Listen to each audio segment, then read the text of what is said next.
Everyone, welcome back to science city. क्या आपने कभी सोचा है कि बच्चों के स्कल का शेप अलग क्यों होता है, या फिर हमारे फेस का स्ट्रक्चर कैसे डिसाइड होता है? रिब्स क्या होते हैं, रिब केस क्या होते हैं, वर्टिब्रल कॉलम क्या होता है, कितने होते हैं, कर्डल किसे कहते हैं, four limbs and hind limbs में कितनी बोन्स होते हैं?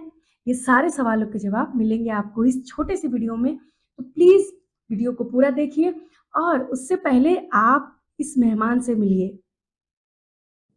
आज से पहले ये सबको डराने का काम कर रहे थे, लेकिन आज हम इनकी हेल्प लेकर के बोन स्ट्रक्चर्स को यानी कि पूरे स्केलेटन को हम समझेंगे, और ये हमें आज पढ़ाने का काम करेंगे।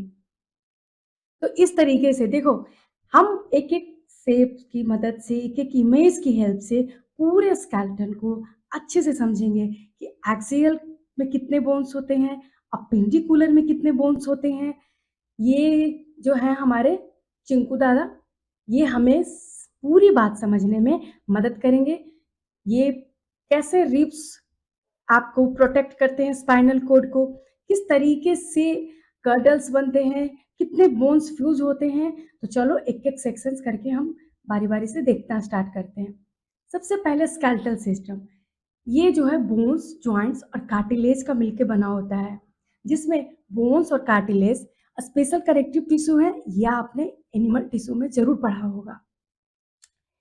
ह्यूमन अडल्ट जो यंगर लोग हैं यानी एल्डर लोग हैं, उनमें 206 यानी 206 हड्डियां होती हैं, जबकि न्यू बॉर्न में अप्रॉक्स 270 बोन्स ही होते हैं। ऐसा क्यों, इसका भी जवाब आपको वीडियो में मिलेगा। मैंने पूरे स्केलेटन को दो पार्ट में डिवाइड किया है, एक्सियल और अपेंडिकुलर। एक्सियल में क्या क्या है देखो, सेंट्रल पार्ट यानी कि आपका, मैं आपको ऐसे समझाती हूँ। ये देखो, ये जो आपका सेंट्रल पार्ट है, एक सेकेंड एक सेकेंड, ये आपका स्कल, फेस, वर्टिब्रल कॉलम, ठीक है, रिब केस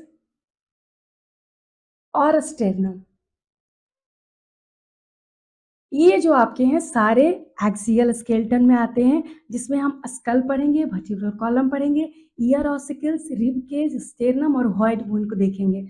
उसके बाद है अपेंडिकुलर स्केल यानी कि गर्डल और लिम्स। इसमें हम गर्डल, अपर गर्डल और लोअर गर्डल यानी कि पेक्टोरल गर्डल और पेल्विक गर्डल की बात करेंगे, और लिम्स के बोन्स को काउंट करेंगे, स्ट्रक्चर को देखेंगे। तो सबसे पहले हम बात कर लेते हैं स्कल की। अब यहाँ से हम डिटेल में जाएंगे और सारे नंबर ऑफ बोन्स भी काउंट करते हुए चलेंगे, ठीक है। तो सबसे पहले स्कल, स्कल में दो पार्ट होते हैं, क्रैनियम और फेसियल बोन। तो क्रैनियम क्या, यानी कि जो हमारा खोपड़ी, जिसमें हम हेलमेट लगाते हैं ना अपने आप को उसको प्रोटेक्ट करने के लिए, तो वो है हमारा हार्ड पार्ट, जो है वो है हमारा क्रैनियम। वो टोटल 8 बोन से मिलकर बनता है। तो देखो, सबसे पहले आप अपना हाथ कपाल पे रखो यानी ललाट पे, उसे हम कहते हैं फ्रंटल लोब। फ्रंटल लोब कितने बोन से मिलकर बना है, एक सिंगल बोन का बना होता है ये फ्रंटल लोब। फ्रंटल लोब से जस्ट पीछे आप अपना हाथ रखो दोनों साइड, उसे कहते हैं पेराइटल लोब। ये कितने बोन से मिलकर बनता है, 2, लेफ्ट एंड राइट। उसके बाद कान के जस्ट ऊपर जो बोन आपको टच हो रहा है, उसे हम कहते हैं टेम्पोरल बोन, और ये भी लेफ्ट एंड राइट दोनों में होता है, इसलिए 2 बोन यहाँ पे भी है। फिर है सर के सबसे पीछे हाथ रखो, वहां पे जो हिस्सा आपको समझ आ रहा है वो है ऑसिपिटल लोब। कभी कभी जब हम बैक साइड से गिरते हैं ना, पीछे की तरफ से, तो जहाँ जिस पार्ट पे सबसे ज्यादा चोट लगती है ना सर के, वो होता है हमारा ऑसिपिटल लोब, और ये सिंगल बोन का बना है। उसके बाद हम बात करते हैं स्फेनॉइड के। देखो, ये पूरे हेड पार्ट यानी ब्रेन पार्ट के ना सेंटर में होता है, और ये इतना खास इसलिए भी है क्योंकि ये क्रैनियम को और फेसियल को, दोनों के बोन्स को आपस में कनेक्ट करने का भी काम करता है। ये भी हमारा सिंगल बोन से बना हुआ है, स्फेनॉइड, ठीक है। अभी आते हैं एथमॉइड बोन पर, यानी कि कपाल यानी फ्रंटल लोब के जस्ट नीचे वाला जो हिस्सा है, जिसमें आपकी आंखें धसी हुई हैं, उसे हम कहते हैं एथमॉइड बोन, और वो भी एक बोन का ही बना हुआ है यानी सिंगल बोन। अब आपके टोटल हो गए ना 8 बोन। देखो, frontal 1, parietal 2, temporal 2, occipital 1, sphenoid 1 और एथमॉइड 1। तो टोटल आपके हो गए ना 8 बोन। अब बात कर लेते हैं हम लोग फेशियल की। देखो ये टोटल 14 बोन है, इसमें एक-एक बोन करके समझो। सबसे पहले हम शुरू करते हैं नेज़ल से, ठीक है? ये है हमारा नेज़ल बोन, जो हमारे नाक के स्ट्रक्चर को डिसाइड करता है। ये देखो यहाँ से, दिख रहा है आपको? ठीक है। ये 2 पेयर में, ये पेयर में होता है। आप अपने नाक पे उँगलियाँ दोनों साइड रखो, लेफ्ट एंड राइट, जो बोन टच हो रहा है, उसे हम नेज़ल बोन कहते हैं। ये नाक के शेप को देने का काम करता है। अगला आता है लैक्रिमल, यानी कि ये आँख के जो ये दोनों साइड छोटे-छोटे बोन्स होते हैं यहाँ पे, ठीक है, कॉर्नर में, इसे हम कहते हैं लैक्रिमल बोन। और ये कितने होते हैं? ये भी पेयर में होते हैं। फिर बात करते हैं ज़ाइगोमैटिक, इसे इसका दूसरा नाम है चिक बोन। ये हमारे गालों के जो शेप है, उसको डिसाइड करता है। जैसे कि किसी-किसी के गाल बड़े मतलब लड्डू की तरह होते हैं और किसी-किसी का फेस या फिर किसी का चिपका हुआ गाल होता है, तो ये उसको शेप देने का काम करता है। इसका नाम है ज़ाइगोमैटिक बोन, इसे चिक बोन भी कहते हैं। ऑब्वियस, लेफ्ट एंड राइट आपको दिख भी रहा होगा ये पोर्शन, ठीक है? ये पोर्शन देखो। तो ये कितने हो गए? 2 हो गए। नेज़ल 2 हो गए, लैक्रिमल 2 हो गए, ज़ाइगोमैटिक 2 हो गए। अब बात करते हैं मैक्सिला की, यानी कि अपर जॉ, ऊपर वाला जबड़ा। माउथ जब ओपन करते हो तो जो ऊपर है, जिसने टीथ को यानी दाँत को प्रोटेक्ट करके रखा हुआ है, वो है हमारा ऊपर वाला जबड़ा। और ये भी हमारे 2 बोन से मिलकर बना हुआ है, ठीक है? फिर बात करते हैं हम पैलेटाइन की। देखो, जब आप अपने टंग को ऊपर छत की तरफ टच करते हो, तो जहाँ आपकी टंग टच हो रही है ना, वो होता है पैलेटाइन बोन। और ये भी आपके 2 बोन से मिलकर बना हुआ है, ये आपको दिख रहा है? ये इसमें आप अपने टंग को जब टच करते हो, तो वो जो पार्ट है, हार्ड पार्ट, उसे हम कहते हैं पैलेटिन। और ये 2 बोन से मिलकर बनता है। मैंडिबल, ये है आपका लोअर जबड़ा, यानी नीचे वाला जो जबड़ा है, ठीक है? इसने भी क्या किया? टीथ को प्रोटेक्ट करने का काम करता है और चबाने में भी मदद करता है। ये सिंगल बोन से मिलकर बना हुआ है। ये है हमारा वोमर। वोमर क्या होता है? नेज़ल सेप्टम का लोअर पार्ट। ये जो आपका ये मतलब ये जो आपका एकदम आगे टिप होता है ना नोज़ का, तो टिप के जो नोज़ का जो टिप होता है, वहाँ पे ये होता है, ठीक है? इंटरनल साइड से आप देख सकते हो, इसलिए मैंने ये दोनों डायग्राम को मैं लेकर आई थी यहाँ पे, कि आपको ठीक से समझ में आ सके। तो ये है बोमर और ये भी सिंगल बोन का बना है। इन सब के अलावा जो एक बोन है, उसका नाम है इंफेरियर नाज़ल क्वेंचा, यानी कि नाज़ल कैविटी के अंदर एक कर्व्ड बोन होता है, जो एयर जो पास करता है ना, उसको फ़िल्टर करने का काम करता है, बाहर निकालने में उसको हेल्प करता है। और जब अगर हवा बहुत सूखी हो यानी ड्राई हो, तो उसे ह्यूमिडिफाई करने का भी काम करता है। मैं यहाँ पे लिख देती हूँ उसका नाम, ठीक है? आई थिंक आपको समझ में आ गया होगा। फिर से एक बार देख लो। Nasal 2, lacrimal 2, zygomatic 2, maxilla 2, palatine 2, mandible single, vomer single, inferior nasal concha 2। तो टोटल कितने हो गए फेस में? 14 बोन। ये क्या काम करते हैं? ये हमारे पूरे फेस के स्ट्रक्चर को डिसाइड करते हैं। तभी हम कहते हैं कि किसी का फेस ओवल है, किसी का हार्ट शेपेड है, किसी का ये पूरा चौड़ा फेस है, किसी का एकदम राउंड-राउंड फेस है। तो ये सारे बोन्स जो है प्रोटेक्ट भी करते हैं और हमारे हर फेस को एक शेप भी देने का काम करते हैं। नेक्स्ट आते हैं हम ईयर ऑसिकल्स।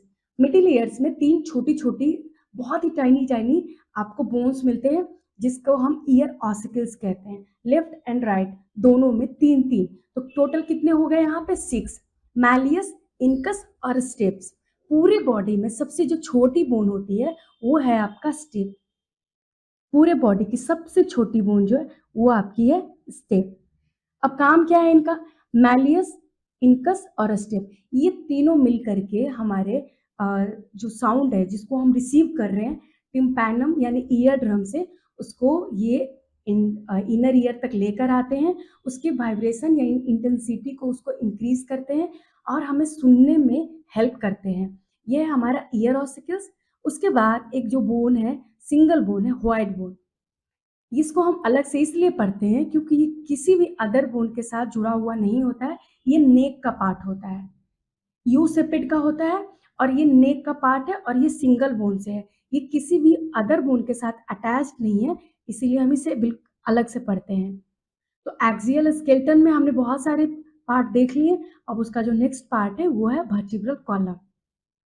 वर्टिब्रल कॉलम को हम स्पाइन या बैकबोन भी कहते हैं। पूरे बॉडी का सेंट्रल पार्ट है, यानी कि आपके नर्व को प्रोटेक्ट करता है, स्पाइनल कॉर्ड को प्रोटेक्ट करता है, हमारे बॉडी वेट को सपोर्ट करता है और फ्लेक्सिबिलिटी, मूवमेंट, इन सब में हमारे वर्टिब्रल कॉलम हमारी बहुत मदद करती है। तो चलो देखते हैं इसको।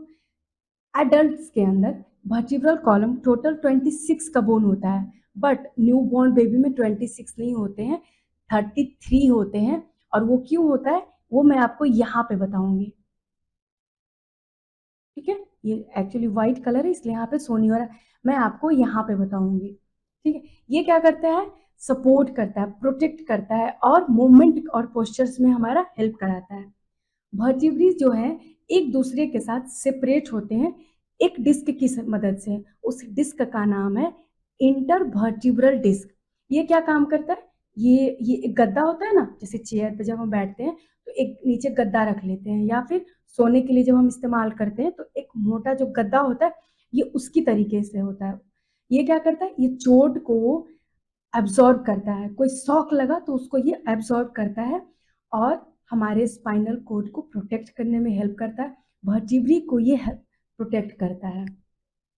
जैसे जैसे लोग एज्ड होते हैं यानी बड़े होते हैं तो उनका ये जो इंटरवर्टिब्रल डिस्क है वो वाटर को लॉस करता है और इलास्टिसिटी अपनी कम कर लेता है, जिसके कारण हड्डियों में अकड़न होने लगती है, फ्लैक्सिबिलिटी भी कम होती है और बैक पेन की प्रॉब्लम होनी स्टार्ट होती है।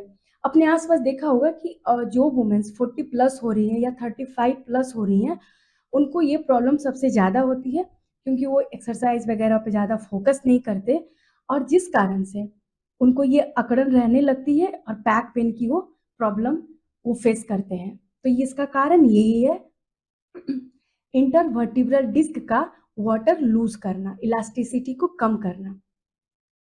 सबसे फर्स्ट वर्टिब्री का नाम है एटलस,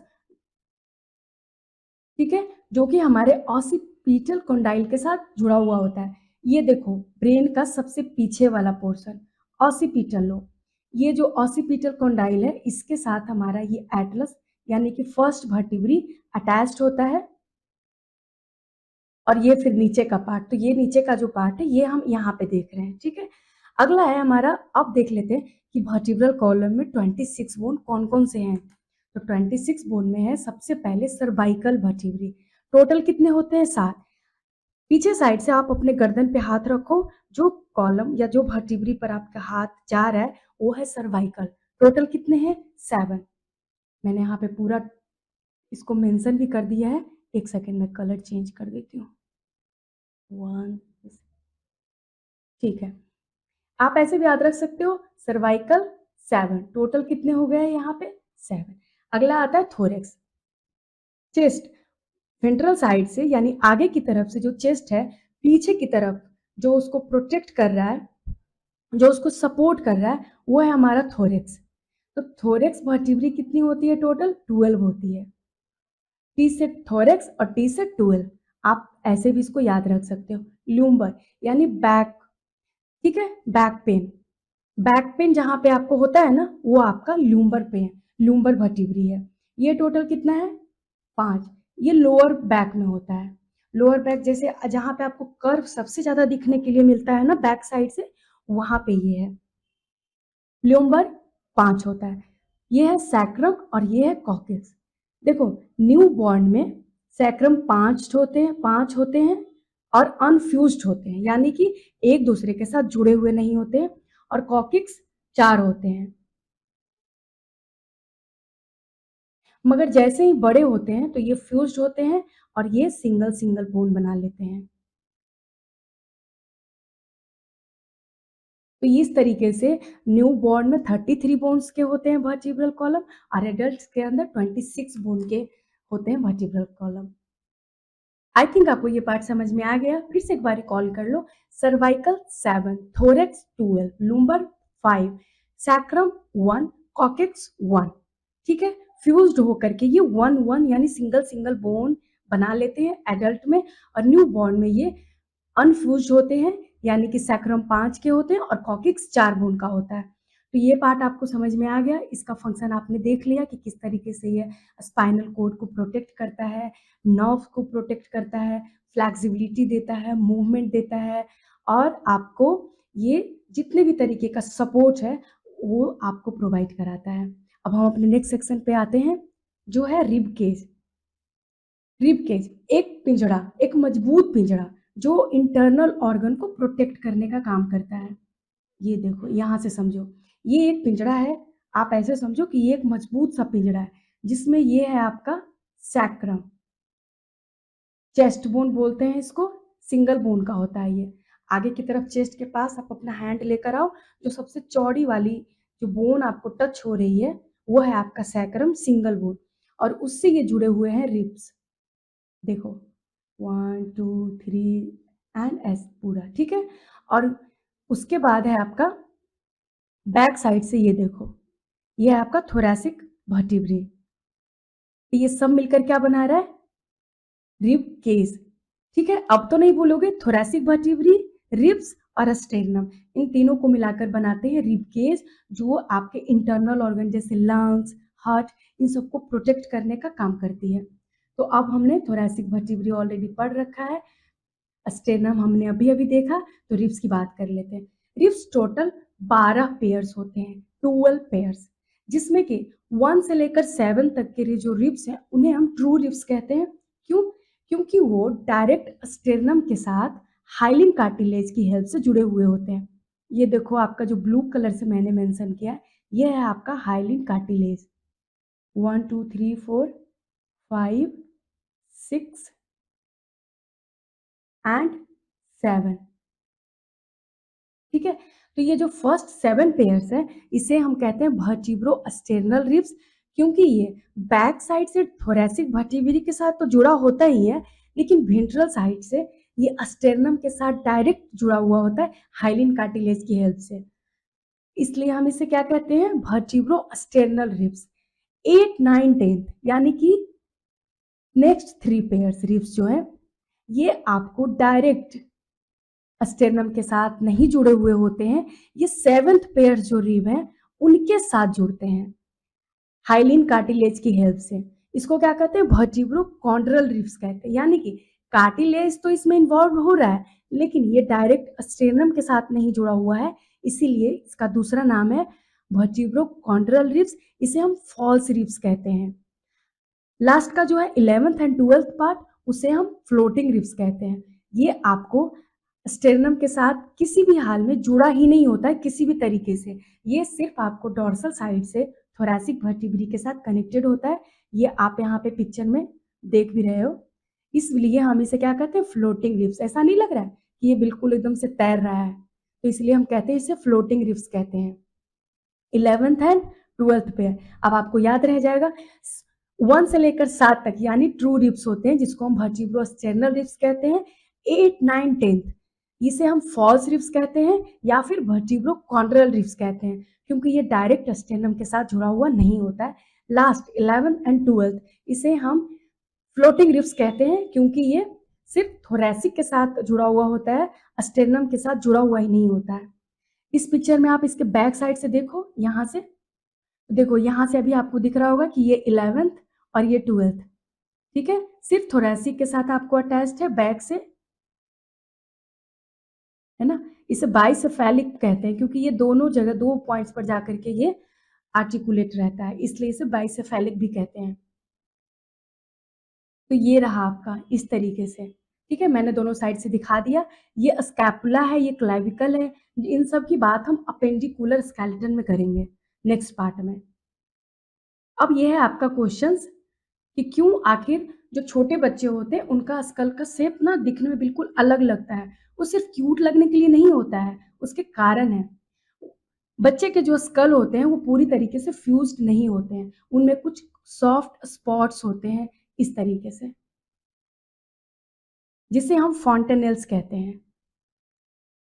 ये क्या करते हैं, स्कल को फ्लेक्सिबल बनाते हैं, ब्रेन के जो ग्रोथ है उसको ये मदद करते हैं, यानी कि बच्चे का जो ग्रोथ होता है ब्रेन का, वो ज़्यादा फ़ास्ट होता है, तो उसमें ये हेल्प करते हैं। अगर फ्लेक्सिबल नहीं होगा तो ऐसा पॉसिबल नहीं होगा। डिलीवरी के टाइम शेप को चेंज करके अ, बाहर की तरफ पुश करने में भी ये हेल्प करता है। इसलिए यहाँ पे हम कहते हैं कि ये पूरी तरह से फ्यूज़ नहीं है, सॉफ्ट स्पॉट्स हैं, जिसे फॉन्टेनेल्स कहते हैं, और बाद में ये फिर हार्ड होता है और एक स्ट्रॉन्ग स्कल बनाता है। आई थिंक आपको यहाँ पे हमारा पूरा एक्सियल स्केलेटन कंप्लीट होता है। नेक्स्ट पार्ट में बात करेंगे अपेंडिकुलर स्केलेटन का, तो प्लीज़ वीडियो को पूरा देखिए, और अपेंडिकुलर का भी मैं आपको वीडियो जल्दी ही अपलोड कर दूँगी। कोई भी बात अगर समझ नहीं आई हो तो कमेंट सेक्शन में कीजिए, और प्लीज़ इस चैनल को सब्सक्राइब कीजिए और शेयर भी कीजिए। Thank you, bye bye.